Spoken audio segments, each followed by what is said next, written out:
ये कुत्ता रस्सी को मुंह में दबाए बर्फ पर अपने चारों पैर टिकाकर धीरे धीरे आगे बढ़ रहा था। वो बर्फ के गड्ढे में गिरे डॉक्टर को बचाने की कोशिश कर रहा था। तभी अचानक बर्फ के टूटने की आवाज आने लगी। इससे कुत्ता डर गया और रस्सी छोड़कर वही जमीन पर दुबक गया। डॉक्टर के लिए भी खुद को वहां रोक पाना मुश्किल हो रहा था। ये देखकर कुत्ते ने हिम्मत जुटाई और दोबारा रस्सी को मुंह में दबाकर धीरे धीरे डॉक्टर की तरफ बढ़ने लगा। उसने अपने आगे के पंजों से रस्सी का फंदा खोला और उसे डरे हुए डॉक्टर के गले में डाल दिया। फिर उसने रस्सी छोड़ दी और आराम से वही खड़ा हो गया जब तक कि डॉक्टर ने अपने हाथों को रस्सी में फंसाकर खुद को सुरक्षित नहीं कर लिया। इसके बाद वो कुत्ता अपने मालिक के पास लौट आया। उसने बचाव के इस सबसे मुश्किल काम को कर दिखाया था। इसके बाद मालिक ने बाकी कुत्तों और रस्सी को एक साथ बांधा। फिर एक इशारे पर सभी कुत्तों ने मिलकर पूरा जोर लगाया। एक इंसान और 8 कुत्तों की इस कड़ी मेहनत से डॉक्टर को उस बर्फीले गड्ढे से बाहर निकाल लिया गया। लेकिन इस हादसे में डॉक्टर को काफी गहरी चोटें आई और मालिक की भी पूरी ताकत खत्म हो चुकी थी। और उससे भी बुरी बात यह थी कि एक भयानक बर्फीला तूफान आने वाला था। अब उसकी आखिरी उम्मीद अपनी उसी डॉग पर थी जिसने डॉक्टर की जान बचाई थी, जिसका नाम माया था। उसने माया को सबको कैंप तक ले जाने का काम सौंपा। माया अपनी इस जिम्मेदारी को अच्छे से समझती थी। मालिक के कहते ही वो सबसे आगे खड़ी हो गई और उस भयंकर तूफान का सामना करते हुए सबको आगे ले जाने लगी। ठंड की वजह से मालिक पहले ही बेहोश होकर स्लेज गाड़ी पर गिर पड़ा था। बाकी सारे कुत्ते माया के पीछे पीछे तूफान के बीच लगातार आगे बढ़ रहे थे। ये एक तरह से मौत के साथ उनकी रेस थी। बहादुर माया ने भी हार नहीं मानी और अंधेरा होने से पहले ही सबको सुरक्षित कैंप तक ले आई। लेकिन सबके सही सलामत पहुंचने के बाद तूफान और भी ज्यादा खतरनाक हो गया। इसी वजह से अंटार्कटिका की उस रिसर्च टीम को वापस लौटते समय उन 8 कुत्तों को वही अंटार्कटिका में छोड़ना पड़ा। उन्हें ऐसे ही -डिग्री के उस तूफान में अकेले मरने के लिए छोड़ दिया गया। जब उन्हें पता चला कि मालिक उन्हें छोड़कर जा रहा है तो टीम के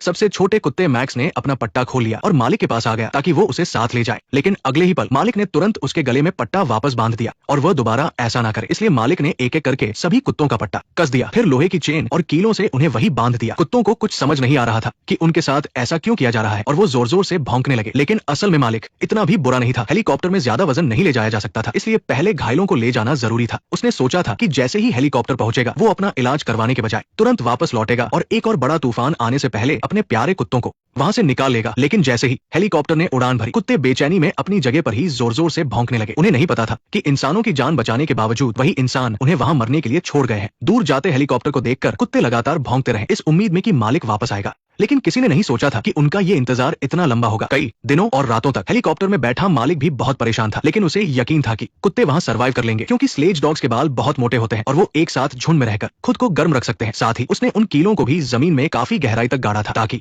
तूफान की वजह से कुत्ते वहां से भाग ना जाएं। उसने सोचा था कि वो जल्द ही वापस आकर उन्हें ले जाएगा। उनसे दोबारा मिलने की इसी उम्मीद के साथ वो गहरी नींद में सो गया। लेकिन जब बेस कैंप में पॉल की आंख खुली तो उसे पता चला कि अंटार्कटिका में दशकों का सबसे बड़ा तूफान आने वाला है। अब कोई भी इंसान अगले साल की शुरुआत से पहले वहां नहीं जा सकता था। ऐसे में कुत्तों को बचाने का प्लान अब अनिश्चित समय के लिए टल गया था। और वैसे भी पॉल के अलावा किसी और को उन मामूली कुत्तों की परवाह नहीं थी। उसने अपने बॉस से गिड़गिड़ाकर एक हेलीकॉप्टर मांगा। उसने कहा कि यहाँ से कुत्तों के कैंप तक जाने और आने में सिर्फ 3 घंटे लगेंगे। लेकिन उसके बॉस ने कहा कि उनके पास हेलीकॉप्टर कम है, इसलिए वो कुछ नहीं कर सकता। और उसने पॉल को तुरंत अपना सामान पैक करके बेस से निकलने का ऑर्डर दे दिया। अपने कमरे में लौटकर पॉल बिल्कुल बेजान सा हो गया था। वो अपने सूजे हुए हाथों से अपना सामान सूटकेस में रखने लगा। तभी उसका एक साथी उसे समझाते हुए बोला कि स्लेज डॉग्स बर्फीली जगहों पर सर्वाइव करने में माहिर होते हैं। वो खुद अपने खाने का इंतजाम कर लेंगे और तूफान से भी बच जाएंगे। तुम्हें इतनी टेंशन लेने की जरूरत नहीं है। ये सुनकर पॉल को एक बड़ा झटका लगा, क्योंकि वहां से निकलते समय उसने कुत्तों के पट्टे कस दिए थे और कीलों को जमीन में बहुत अंदर तक गाड़ दिया था। कुत्ते अपनी जगह पर ही बंधे हुए थे, वो कहीं नहीं जा सकते थे। हो सकता है कि वो वही तड़पड़ कर मर जाए। और बिल्कुल वैसा ही हुआ। 3 दिन बाद वहां भयंकर तूफान आ गया। वो सारे कुत्ते भूख से तड़प रहे थे।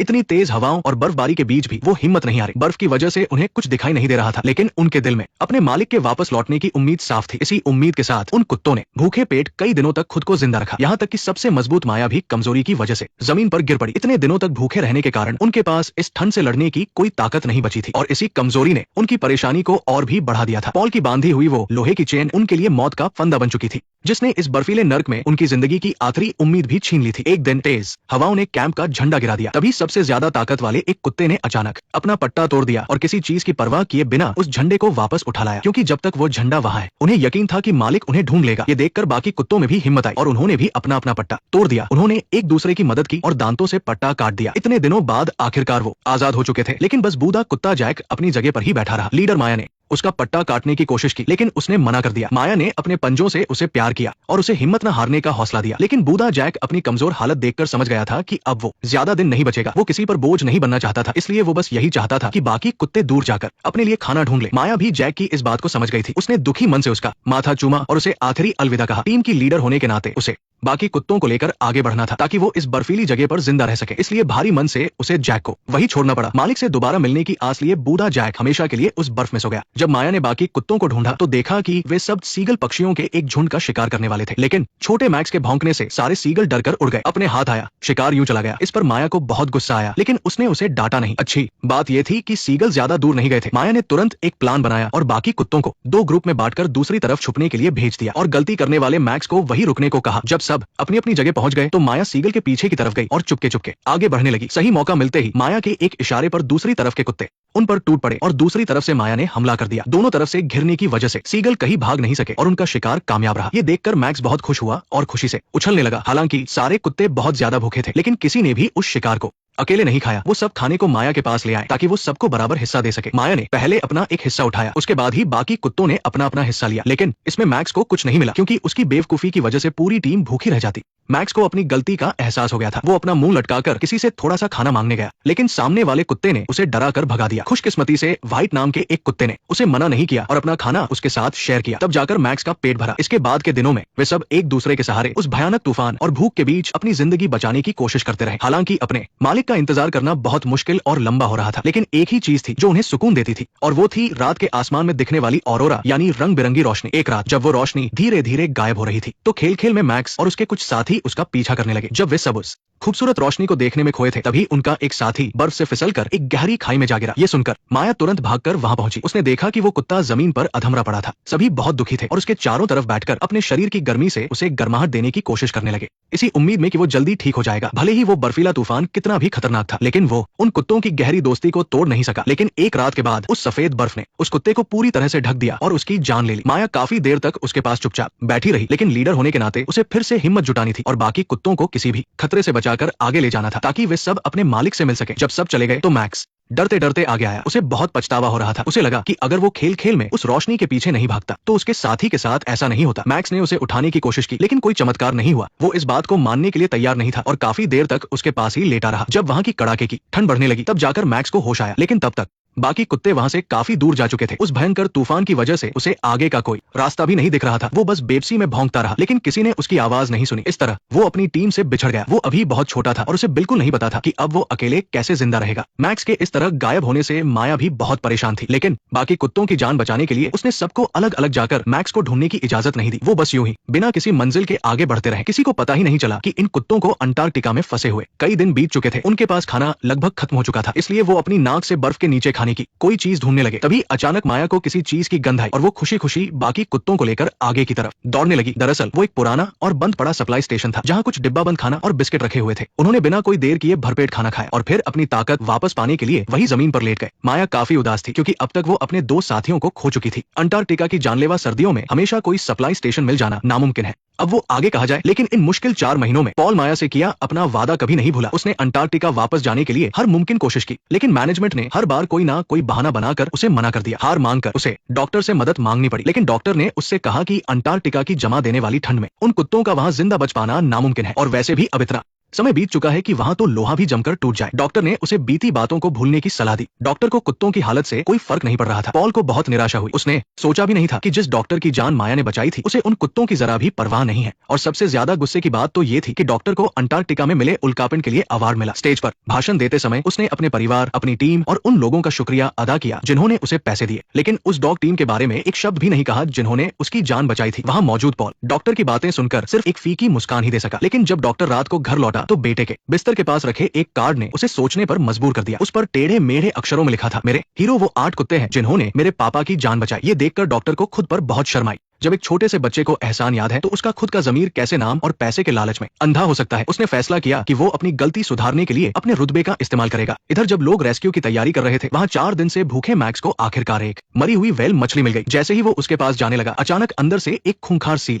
बाहर निकली। उसने अपना बड़ा सा मुंह खोलकर ऐसी दहाड़ मारी कि मैक्स डर के मारे पीछे हट गया। फिर वो बिना पीछे देखे बहुत दूर तक भागता रहा और तब जाकर रुका, लेकिन वो इस व्हेल को यूं ही छोड़ना नहीं चाहता था क्योंकि यही उनका खाना था। मैक्स परेशान होकर इधर उधर घूम ही रहा था कि तभी पीछे से एक जानी पहचानी आवाज आई। कई दिनों बाद माया अपने बाकी साथियों के साथ वहां आ पहुंची थी। मैक्स ने देखा कि माया उस पर गुस्सा नहीं थी बल्कि उसकी आंखों में फिक्र थी। मैक्स को याद आया कि उसकी गलती की वजह से ही पूरी टीम को भूखा रहना पड़ा था, इसलिए उसने अपनी गलती सुधारने की ठानी। उसने हिम्मत जुटाई और सील पर जोर से भौंकने लगा। फिर मौका पाकर उसने तेजी से वेल का एक बड़ा सा टुकड़ा नोच लिया और भाग खड़ा हुआ। सील को बहुत गुस्सा आया और वो छलांग लगाकर पानी में गई और मैक्स के पीछे पड़ गई। मैक्स भी यही चाहता था। उसने सील का ध्यान भटका दिया था और बाकी कुत्तों ने मौका पाकर वेल का मांस खाना शुरू कर दिया। तभी सील को समझ आ गया कि उसे बेवकूफ बनाया गया है। वो तुरंत वापस लौटी। मैक्स उन्हें बताना चाहता था, लेकिन बहुत देर हो चुकी थी। सील ने पीछे से आकर माया के पिछले पैर को जोर से काट लिया और उसे जमीन पर घसीटने लगी। ऐसे मुश्किल वक्त में मैक्स अपनी जान की परवाह किए बिना सील के ऊपर कूद पड़ा और उसे काटने लगा। बाकी कुत्तों ने भी मिलकर उस खूंखार सील पर हमला कर दिया और उसे इतना काटा कि वो दर्द से चिल्लाने लगी। आखिर में सबने मिलकर उस सील को वहां से भागने पर मजबूर कर दिया, लेकिन माया बहुत ज्यादा घायल हो चुकी थी और हिल भी नहीं पा रही थी। मैक्स ने बहुत प्यार से उसके घाव को चाटा। अंटार्कटिका की इस जालिम सर्दी में माया को अंदर ही अंदर पता था कि वो शायद ज्यादा दिन जिंदा न बचे, लेकिन किसी को परेशान न करने के लिए उसने अपना दर्द छुपाया और हिम्मत करके खड़ी हो गई। वो लंगड़ाते हुए वेल के पास गई और अपने साथियों के साथ खाना खाने लगी, क्योंकि इस खतरनाक जगह पर जिंदा रहने के लिए ताकत का होना बहुत जरूरी था। पेट भरने के बाद माया ने हिम्मत दिखाई और पूरी टीम को वापस कैंप तक ले गई, लेकिन अब उसके पैर का घाव खराब होने लगा था। दर्द इतना ज्यादा था कि वो उसे सह नहीं पाई और बेसुध होकर जमीन पर गिर पड़ी। बाकी सभी कुत्ते माया के पास बैठ गए और एक पल के लिए भी वहां से नहीं हिले। बर्फीले तूफान के थपेड़े सहने के बावजूद वो माया के साथ रहे। वो शांत रहकर सच्ची दोस्ती का मतलब समझा रहे थे। माया के बीमार होने के बाद मैक्स ने शिकार करने की जिम्मेदारी अपने कंधों पर ले ली। हर बार की तरह उसने अपना शिकार माया के सामने लाकर रख दिया और पीछे हट गया ताकि माया सबको खाना बांट सके। लेकिन इस बार माया ने लड़खड़ाते हुए वो शिकार मैक्स के सामने वापस रख दिया। मैक्स हैरान रह गया, लेकिन बाकी कुत्ते एक दूसरे को देखकर तुरंत माया का इशारा समझ गए। उन्होंने भी अपना शिकार मैक्स के सामने रख दिया और लाइन में लगकर खाने का इंतजार करने लगे। दरअसल माया को पता था कि उसका समय अब पूरा हो चुका है, इसलिए उसने लीडर की जगह मैक्स को दे दी। भले ही मैक्स अभी छोटा था,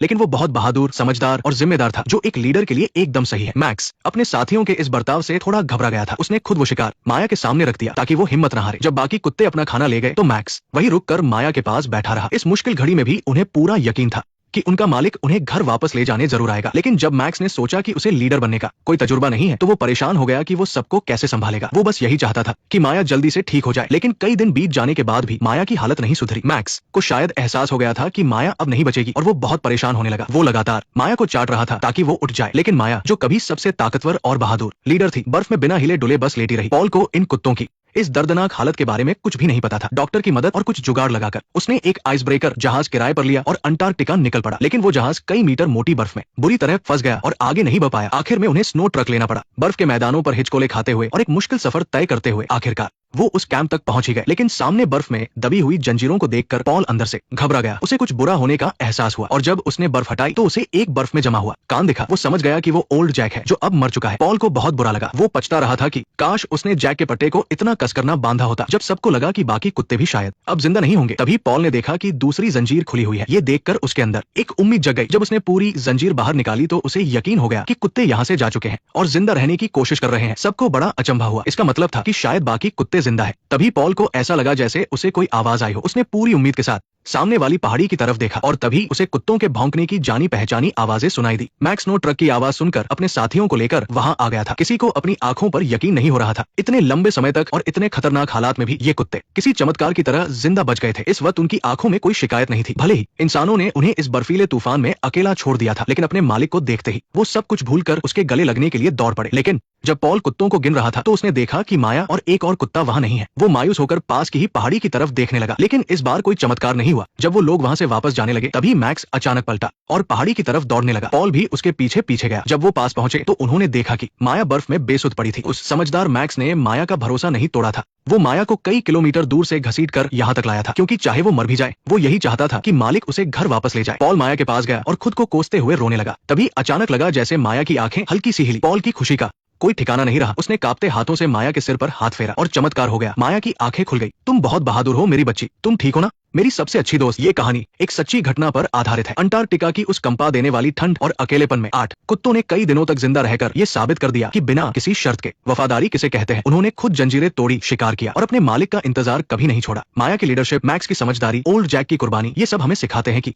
इतनी मुश्किल में भी उन्होंने अपनी हिम्मत और भरोसा टूटने नहीं दिया। और जब इंसान वापस आए तो वो पल सिर्फ उन्हें बचाने का नहीं था, बल्कि इंसानियत को आईना दिखाने का था। सोचिए, अगर हमारी जगह कोई इंसान वहाँ अकेला छूट जाता तो क्या वो भी इन कुत्तों की तरह भरोसा करता? क्या वो ऐसे ही इंतजार करता? आज हम हर रिश्ते में सिर्फ अपना फायदा देखते हैं, यहाँ तक कि सबसे करीबी रिश्तों में भी धोखा दे जाते हैं। लेकिन इन कुत्तों ने अपनी मासूमियत से ये साबित कर दिया कि सच्ची वफादारी बिना किसी मतलब के होती है। उसमें कोई हिसाब किताब नहीं होता। वो हमसे ये नहीं पूछते कि तुमने मुझे अकेला क्यों छोड़ दिया, बल्कि वो अपनी आखिरी सांस तक बस उसी एक शख्स का इंतजार करते हैं। शायद हमें इन बेजुबान बेजुबान जानवरों से कुछ सीखना चाहिए। आज के इस मतलबी दौर में क्या हमने अपने अंदर कोई सच्ची भावना बचाकर रखी है? मैं एक जानवरों से प्यार करने वाला मूवी ब्लॉगर हूँ और इन बेजुबान जानवरों की वफादारी ने मुझे रुला दिया है। अगर आपको भी ये कहानी